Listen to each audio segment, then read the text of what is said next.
In many scientific fields, there's the concept that if something is incredibly small or unlikely, you can treat it as non-existing.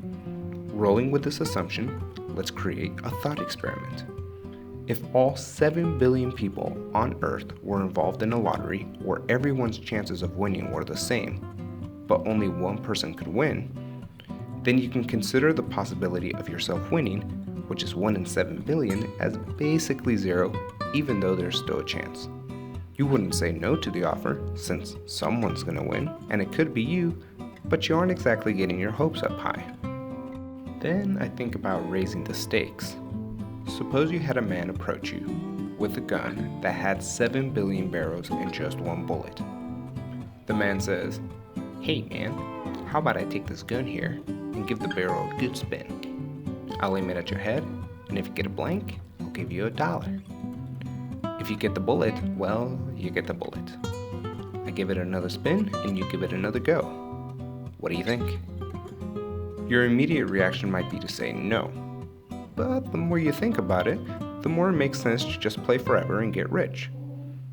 Your odds are 1 in 7 billion, and just because you already went for it once doesn't mean your odds decrease in any way when you go for it again.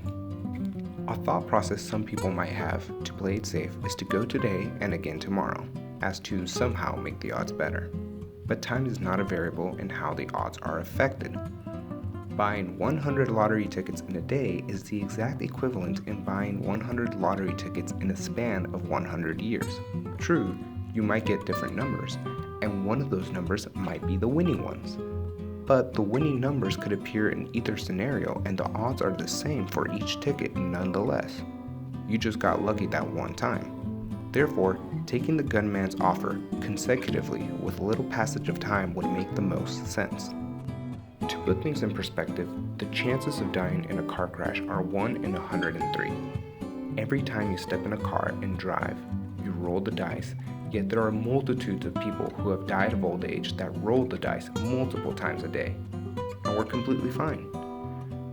1 in 7 billion is nothing compared to 1 in 103, so the same argument to take the offer continues.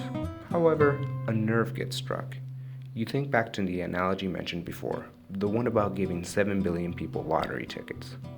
You start to think, every single person in that thought experiment were absolutely positive that they were not gonna win. The odds were simply so small that this whole lottery experiment could not have happened and nothing in their lives would change. However, despite everyone thinking that, someone did win. Therefore, even though the possibilities are incredibly tiny, almost nothing, they can't be totally neglected, and the same applies for the roulette. You can argue, however, that the lottery experiment is different because someone has to win, as opposed to the roulette scenario where you can play your whole life and you likely won't die. However, if you take the lottery experiment, but instead of giving out lottery tickets, you have all 7 billion people on this planet form a line and pull the trigger once, one by one, then the same mentality will likely form in people's heads. That is, the odds are there, but so small that they don't even worry too much when pulling the trigger.